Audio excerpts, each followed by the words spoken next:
Roma Wines presents Suspense.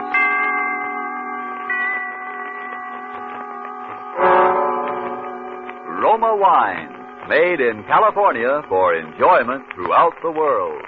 Salud. Your health, senor. Roma Wines toast the world.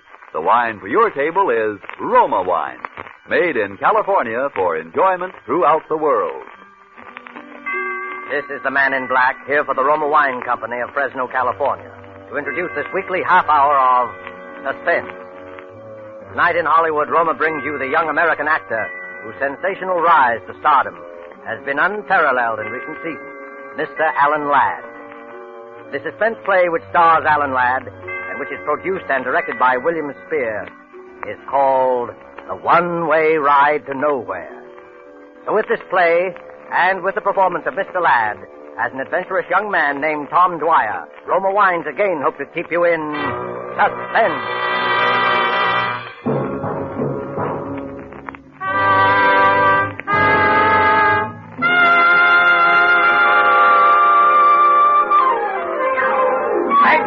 Ladies and gentlemen, the thrill of a lifetime. It's safe and sensational, and the price is only a dime. A dime 10 cents for the fastest and the fanciest ride in Ocean City. It's not a roller coaster, ladies and gentlemen. It's an experience. We give you the breathtaking dip over Moonlight Bay. We give you the Tunnel of Love. And it's the longest and highest and the very finest scenic railway in the world. How many good looking? 2 tickets. 2 it is. Now, listen, Tom, is this really necessary? What's the matter with you? Come on, you scared? Well, I just don't like these things, that's all. I never have. Don't be silly. It's no worse than riding to a stick-up in a prowl car. Yeah? Well, I never liked that either. Go on, get in. Oh, no, not in the last seat. That is definitely out. Okay. So we'll ride in the last seat the next time when you're over your stage price. You'll ride in the last seat the next time. For me, this is strictly a one-shot proposition, and don't expect anything different. Your safety belt, Mac. Everybody got their safety belt buckled? Okay, folks, you're on.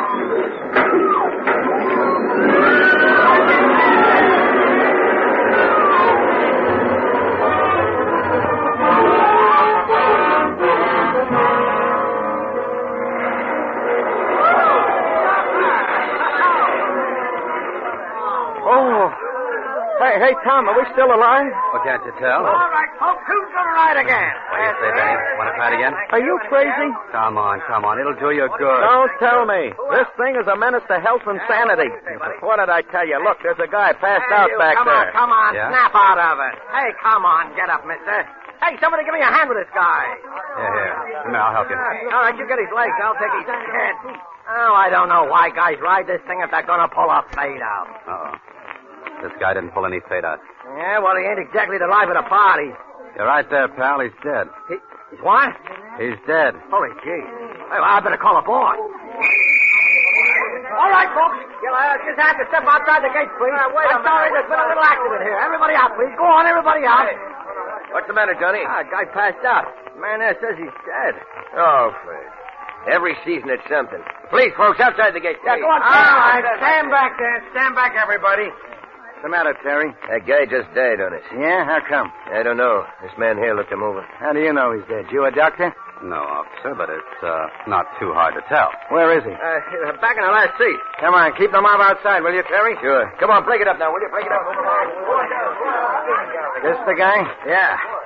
Looks like it must have been heart failure. It doesn't look to me like heart failure. Say, who are you? Dwyer's the name, Tom Dwyer. Yeah? Well, Hey, I never seen this dead guy. He never bought a ticket for me. That's right, he never had a ticket.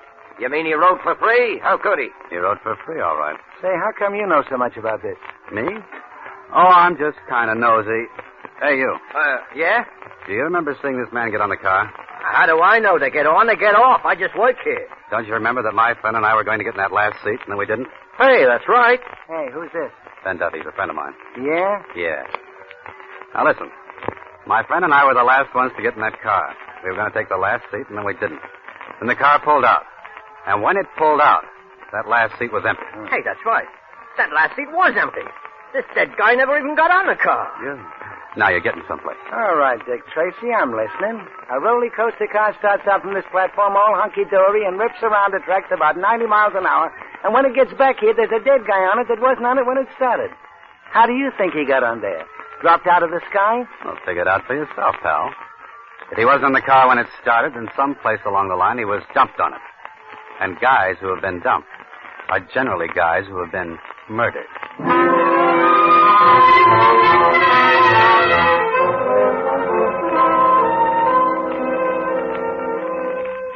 Murder is a rude and terrible customer, always. But seldom indeed has this unwelcome guest intruded more incongruously than on this particular evening when he chose to be the extra passenger on a roller coaster ride. Alan Ladd is our star of suspense in Robert L. Richards' story, A One-Way Ride to Nowhere.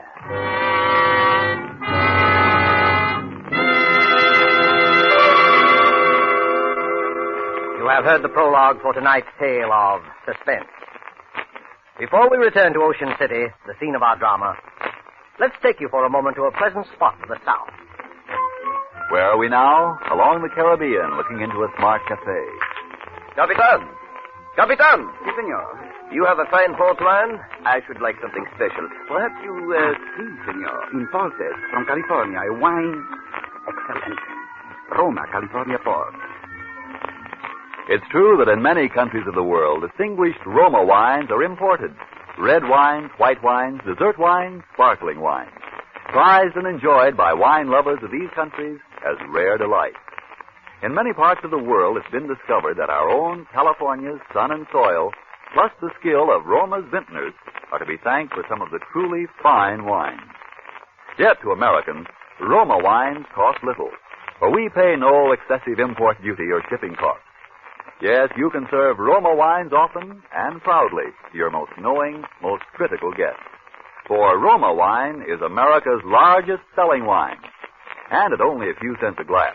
Why not let Roma wines add their delight to your family meals and your family's enjoyment? Buy wine tomorrow and specify Roma, R-O-M-A, made in California for enjoyment throughout the world. And now it is with pleasure that Roma Wines bring back to our soundstage Mr. Alan Ladd in The One-Way Ride to Nowhere. A tale well calculated to keep you in suspense.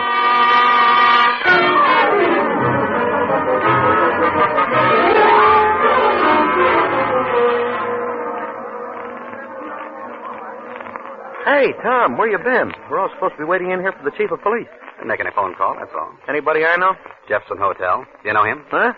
Hey, what's this all about? Oh, about $400,000 and a lot of people's lives. Uh-oh. Here comes the chief now. All right, quiet, everybody. Chief Haynes wants to say something to you. A man died under peculiar circumstances on the Ocean City roller coaster tonight. And all of you here were either on the car in which the body was found or in the immediate vicinity, like on the platform. Now, cause of death has not yet been determined. But all of you might be needed as witnesses, so we want to know where to get a hold of you. Have all these people been identified and left locations where they can be reached? Yes, sir. Well, then that's all. You can go now. Chief Haynes, Well, I'd like to ask a couple of questions. are these the two fellows you told me about, Johnson? Yes, sir. You're a pretty inquisitive young fellow, aren't you? Well, that's my business. By the way, Chief Haynes, haven't we met somewhere before? Not that I know of. What did you want to ask about? Well, for one thing, you said just now that the cause of death had not yet been determined. That's right. The man was blue in the face and apoplectic, but there were no marks of violence on the body. The coroner's working on it now. Maybe the coroner should look at the man's neck. At what? At his neck. Listen, you're no doctor, and neither am I. The coroner of this city knows his business.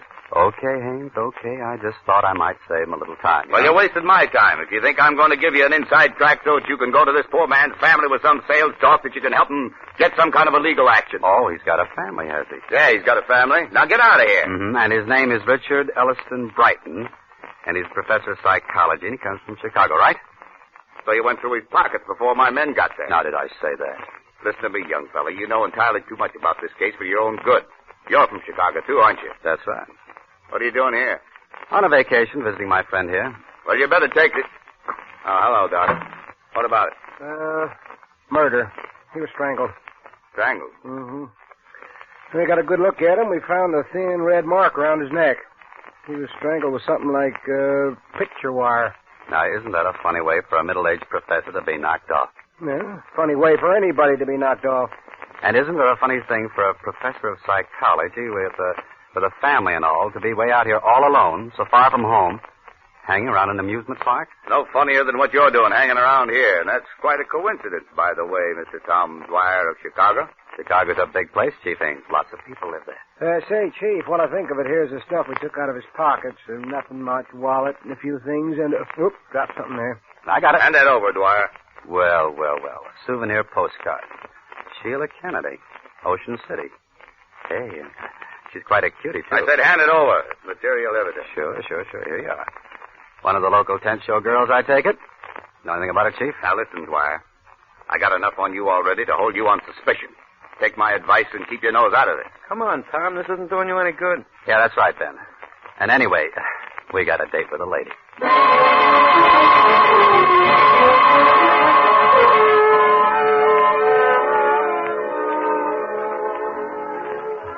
They're lovely. They're luscious. They're delightful on the dairy. The most gorgeous girls. Hey, Bud, can we go in now? Yeah, what did she say? What's that? I said, can we go in now? Oh, yeah. Okay, fellas, down there, the second door. I told her about you, and she says it's okay. Thanks. Make it snappy. She goes out in a couple of minutes. They're lovely. They're luscious. Room of her own. Sheila must be all right. Hey, I thought you said this was business. It is. Wait out here, will you, Ben? Oh, so when it's dames, I wait outside. I said this was business.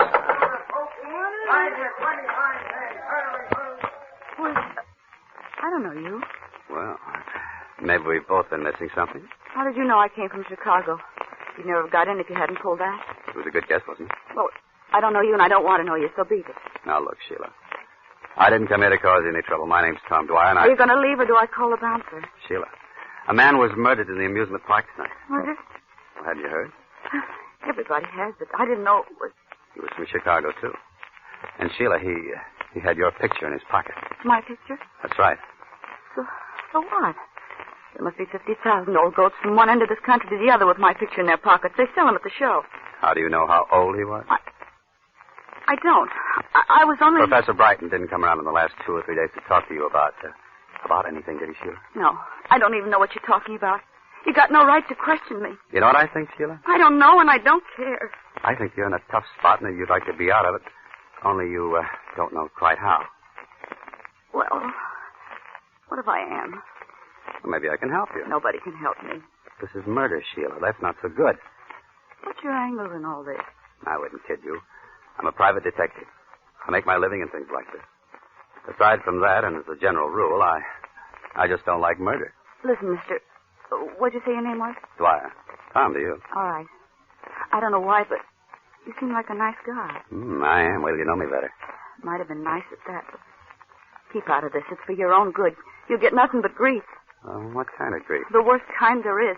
You saw what happened to the professor. The poor guy. Get out of the amusement park. Get out of Ocean City and stay out. Thanks, Sheila. Maybe you're right. I know I'm right.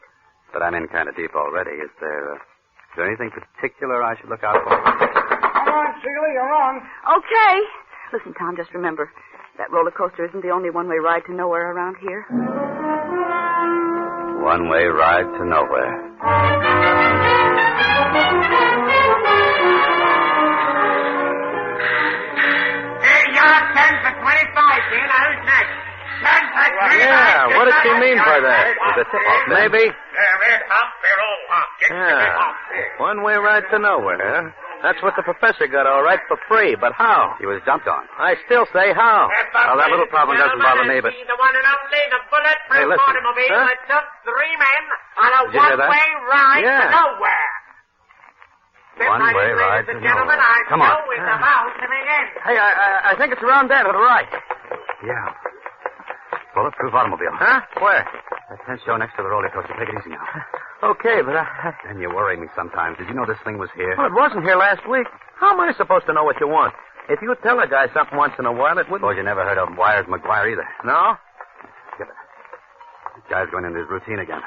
Ladies and gentlemen, step right up. Inside you will see the actual bulletproof automobile in which the famous Jarvis gang sped from the scene of the $400,000 Springfield mail robbery, the most daring hold-up in modern times.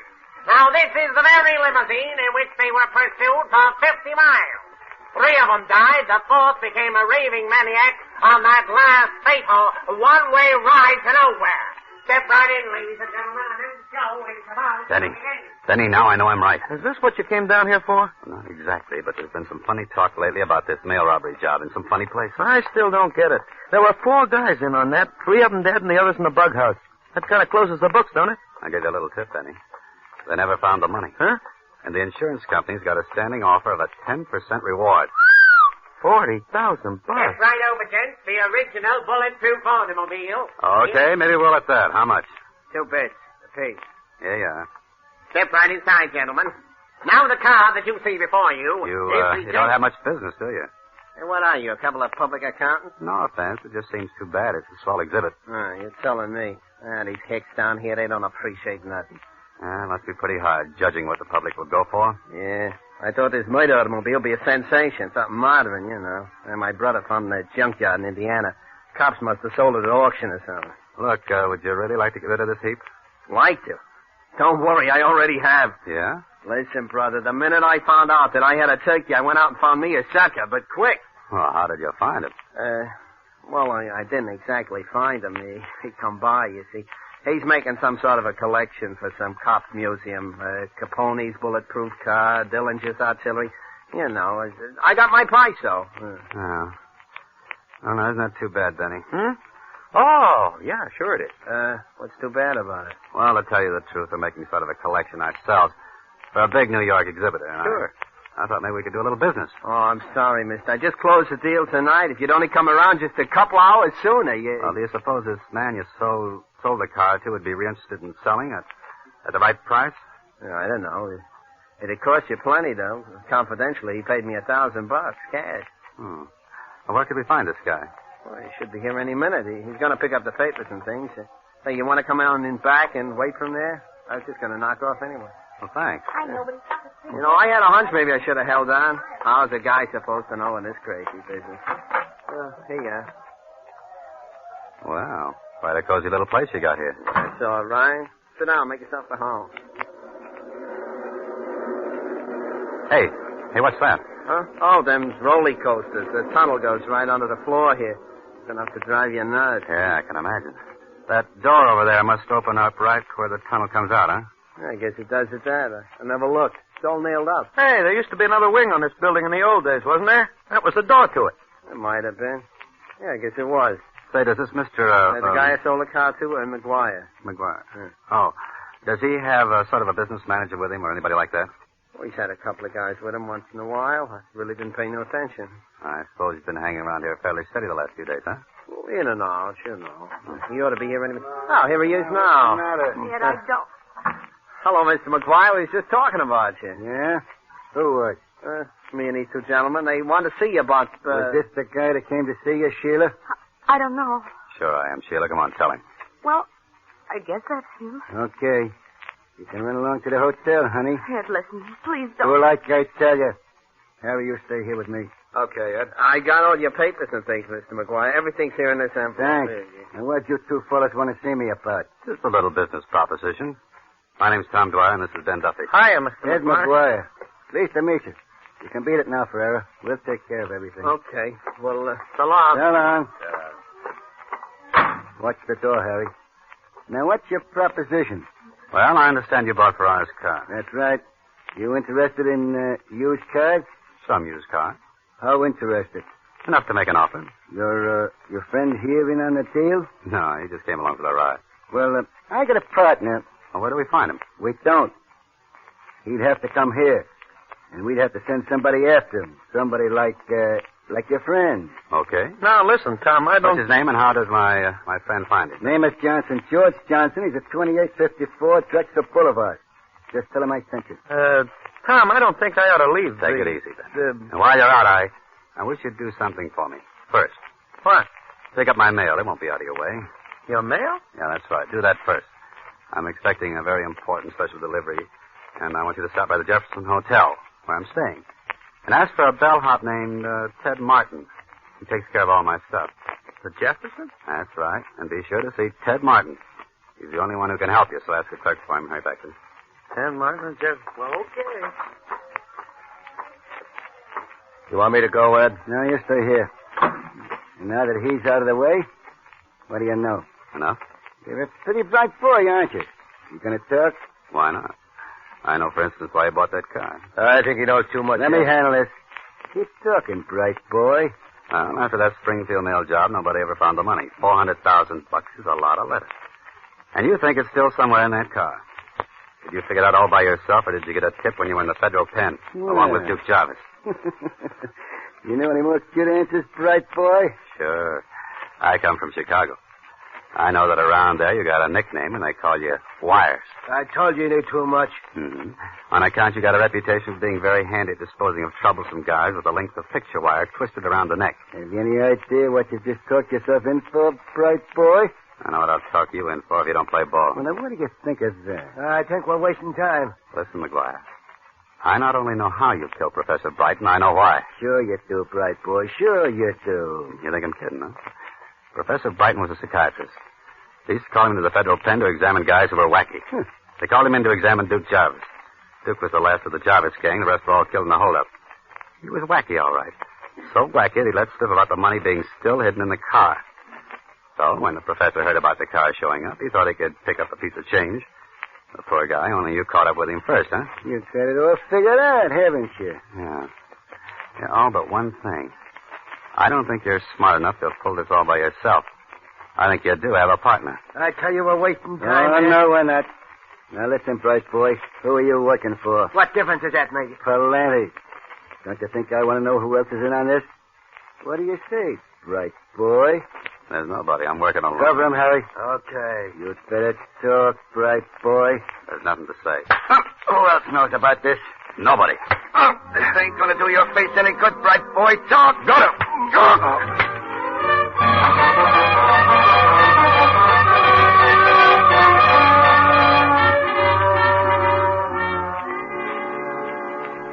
Watch him, Harry. I think he's coming out of it again. Yeah, this ain't getting us no place. Suppose his pal comes back. He'll never come back.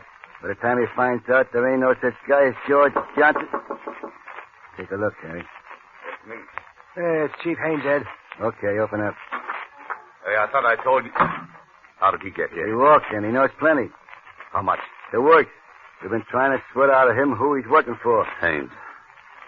I know I've seen you before. Your picture. You were a guard at the federal pen when Jarvis and McGuire were there. That's how you heard about the money. When McGuire came down here, he had to play ball because you were chief of police here.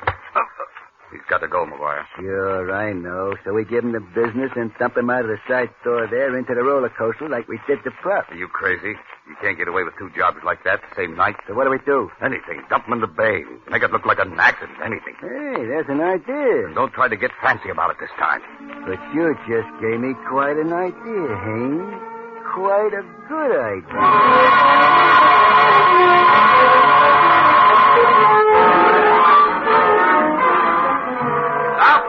And the fanciest roller coaster ride in Oakland. Keep that hat down over his face and hold him up straight. Yeah, I got him. What seat do we want? What's the difference? Car's almost empty anyway. Get him in. Take the middle one. All right. Buckle your safety belt. Keep that belt loose. Okay, everybody, you're off. Here we go.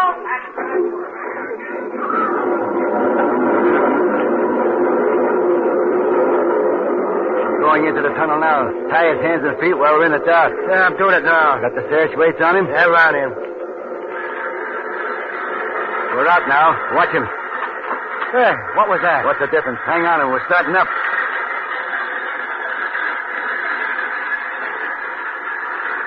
We're coming to the top. You know what to do, Harry? Yeah. When you hit the bottom of the dip over the bay. Okay. I'll yell, and we both heave together. He'll go down into that bay and sink like a... Okay, McGuire, put up your hands, both of you. Put them up.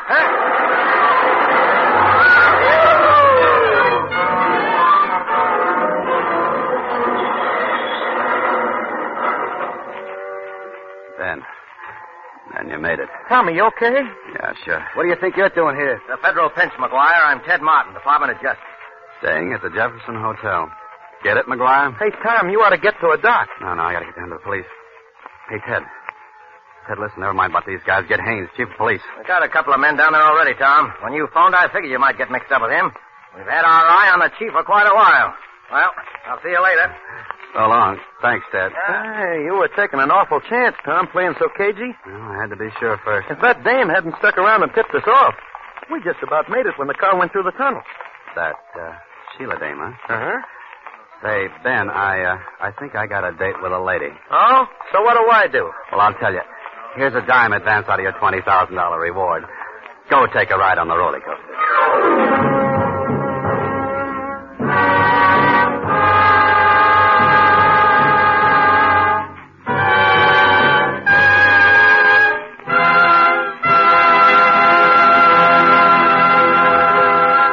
And so closes The One-Way Ride to Nowhere, starring Alan Ladd. Tonight's tale of Suspense. In just a moment, we'll hear again from Mr. Ladd. First, though, may I pass along this thought. Spotted about the globe, wherever wine grapes grow, there are a few wineries whose products are made for world enjoyment. Among such wineries, right here in California, are those of Roma. And we who live in America have the pleasure of enjoying Roma wine at exceptionally low cost. For we buy it free of duty and free of excessive shipping costs. Try, for instance, Roma California Sherry. Here is the queen of appetizer wines. And not only that, a wine so delicious, it is suitable to serve at any time, cool or chilled. But no matter what your preference may be, you will find a Roma wine costing far less than you would expect to pay for such distinguished wine. So, if you have not already tried Roma wines, tomorrow make your first purchase. Select the type of wine you love best. Then you, too, will know why Roma wines have a universal appeal. Why they are America's largest selling wine.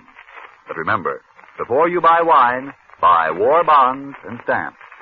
This is Alan Ladd. I can't tell you I enjoyed working on Suspense this evening.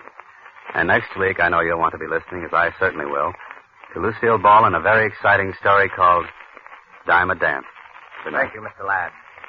Alan Ladd is currently working in the Paramount picture, And Now Tomorrow.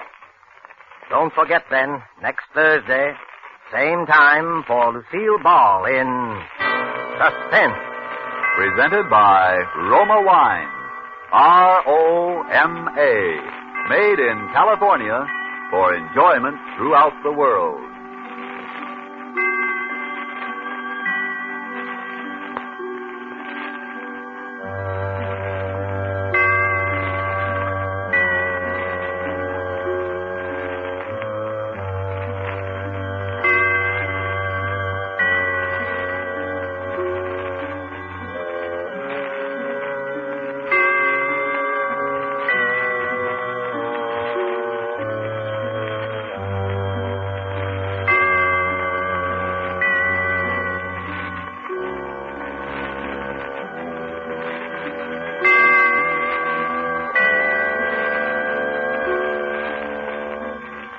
This is the Columbia Broadcasting System.